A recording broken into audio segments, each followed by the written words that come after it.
Hello, Margaret Coolman here with Soul Astrology.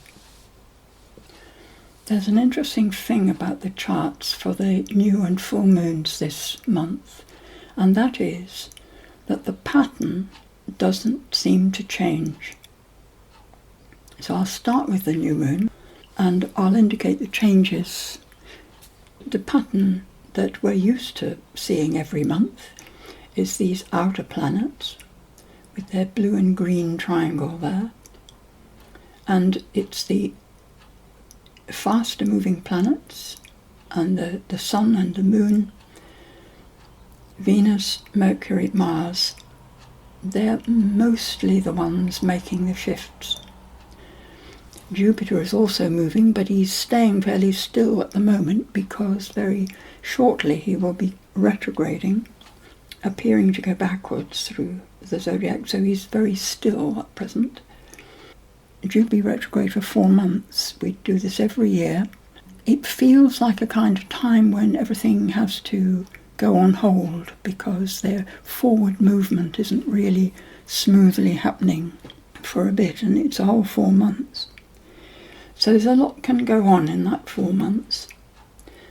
But that feeling of not shifting in these two charts shows up with the movement even of the faster planets.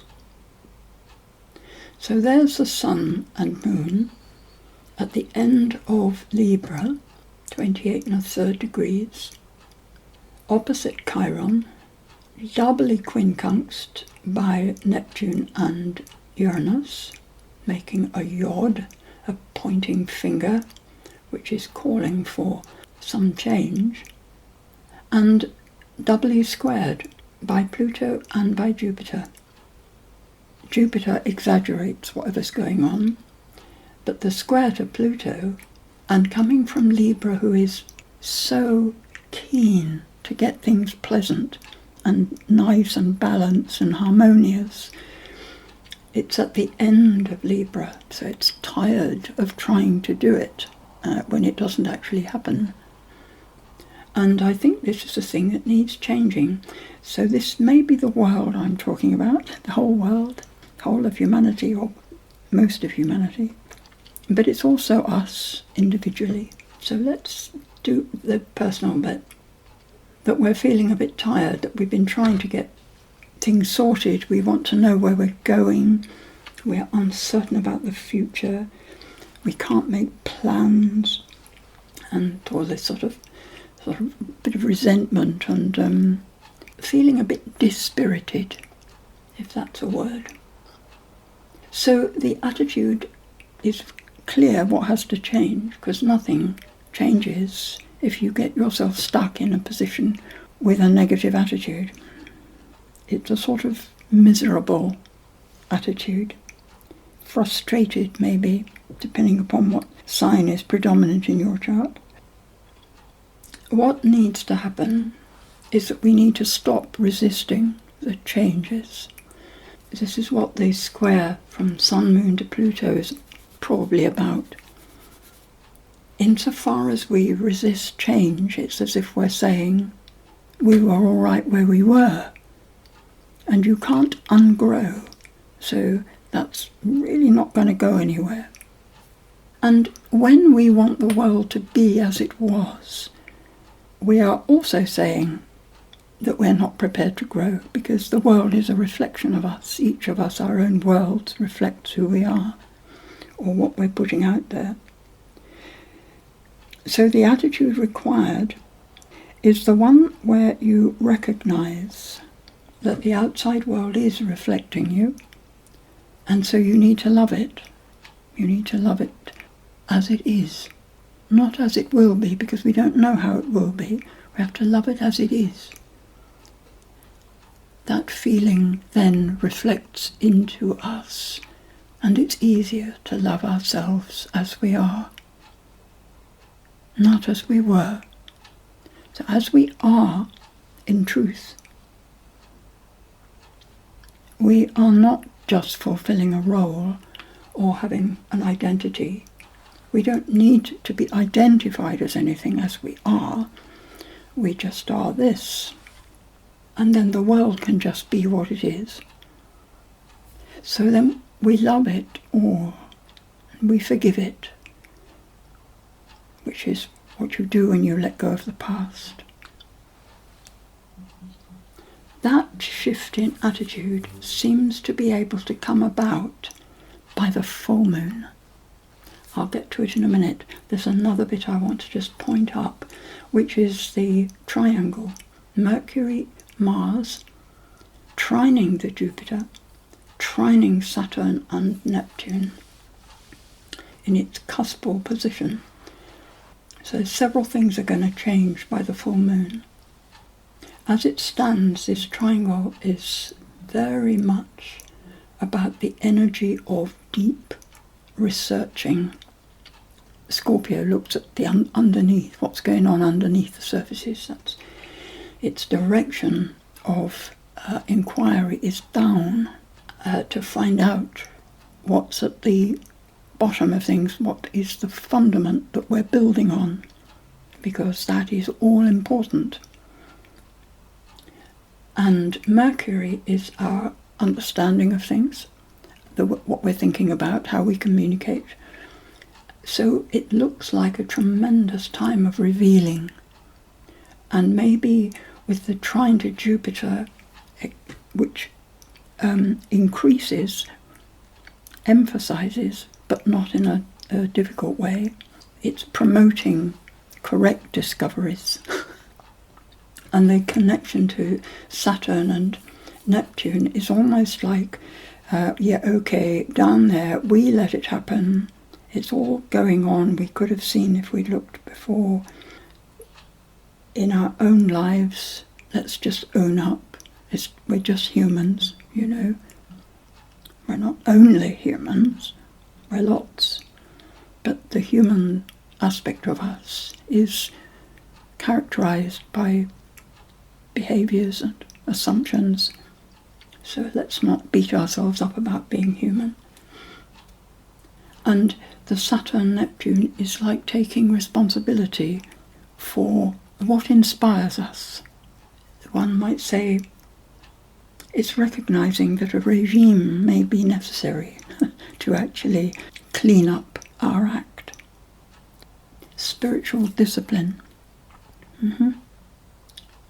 But Neptune's still in Aries at the new moon. By the time we get to the full moon, it'll have gone back into Pisces, so this is very much about spiritual discipline and the structures that we hang our inspiration on. And there's the Mercury and Mars trining it. So that's what we're thinking about, that's what we're talking about, that's what's on the YouTube channels. All the teachers so readily available, telling us how to meditate and so on. And it's not a matter of separating from the reality of the world. You have to really meditate to get past your brain stuff so that you can see the world the way it is, rather than just the habitual projections. Now, the changes. Stay with this chart for a moment and just recognize that the Venus, unaspected there, moves to take over where the Sun and Moon are. As I said, Neptune goes into Pisces, and Mercury and Mars move together into Sagittarius. And because they are sort of at the beginning of the triangular relationship, because we allow it to be out of accuracy, so it's as if they've just come into the perfect triangular connection. That triangular connection still happens when they move to the beginning of Sagittarius.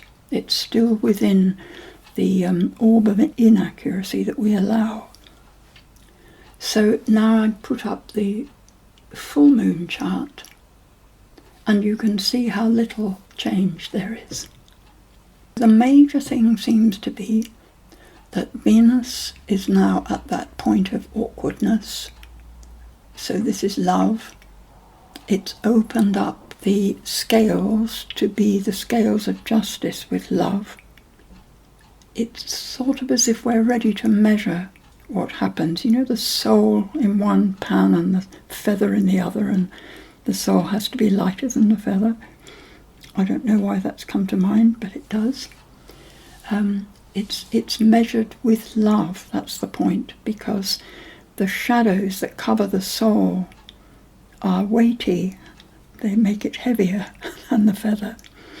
When we drop those shadows away, which is all our identities and expectations and rubbish about, well, it's not rubbish, it's just not relevant stuff about the past, and face life now from who we really are, from the soul, we ourselves give off light.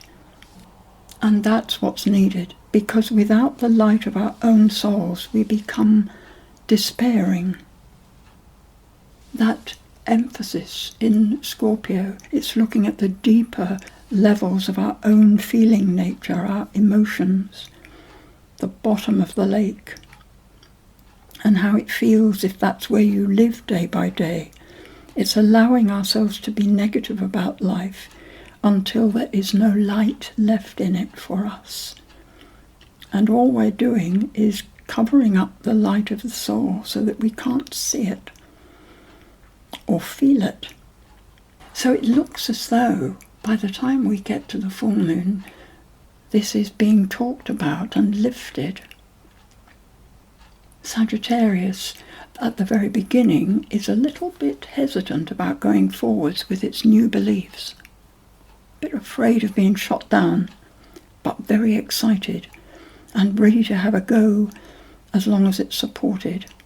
The light will support any positive movement forward. But the positive movements are within at present, and they're in terms of our own attitude to life. It's polishing up the attitudes. The connections that the sun and moon make at the full moon are with the nodes of the moon.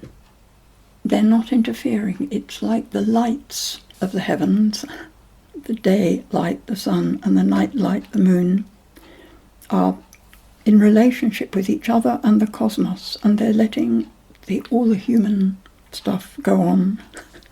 Because we're perfectly safe, actually, as you know, the human race is safe, the planet is safe.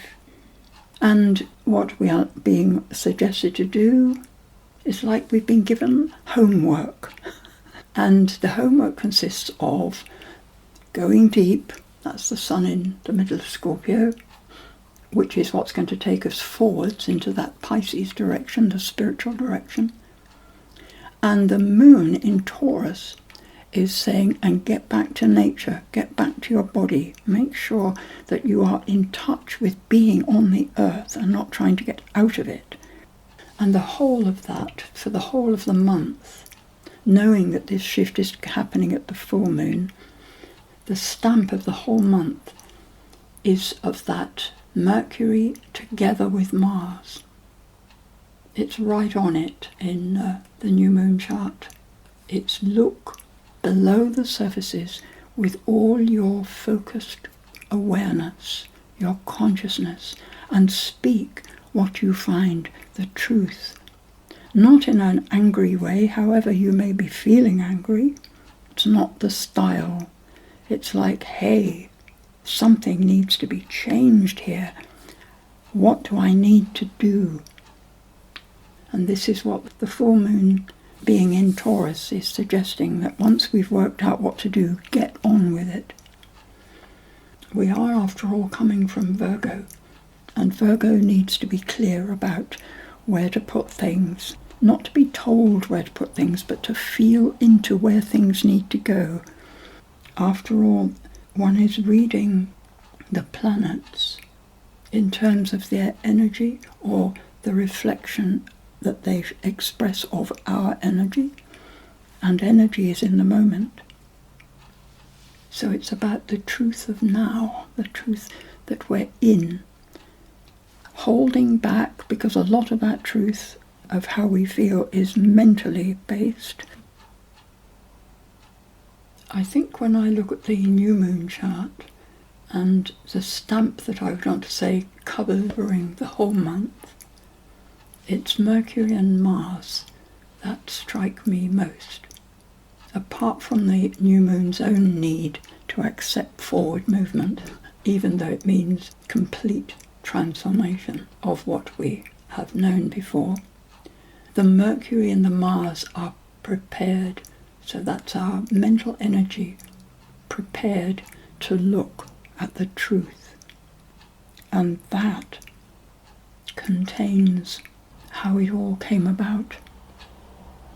But the energy that is here is all we can deal with, and it's going to require focus, determination, and a measure of personal discipline.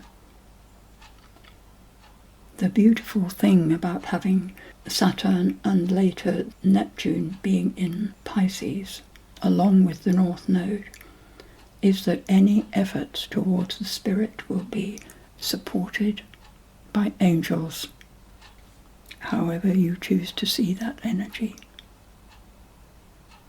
In order to align ourselves with the spiritual direction, we need to curb our tendency to scroll through distractions. I hope I'm not just speaking for myself here. I say all that I say with so much love. Thank you. The one relationship to take care of is that which you have with the outside world. It so perfectly reflects you back to your inner self as a mirror. Therefore, love what you see. Let go of thinking you know all about what you see. You are a mystery to yourself. This time of confusion and change offers the perfect moments to be real and here. Drop away the rags of identities you've taken on. They shield the light within from the world, suggesting you are fine as you were, so you wish the world to be as it was. Do not strain to go back. Relax. The flow is taking you where you need to be and where your love is needed. Deeply, all is well.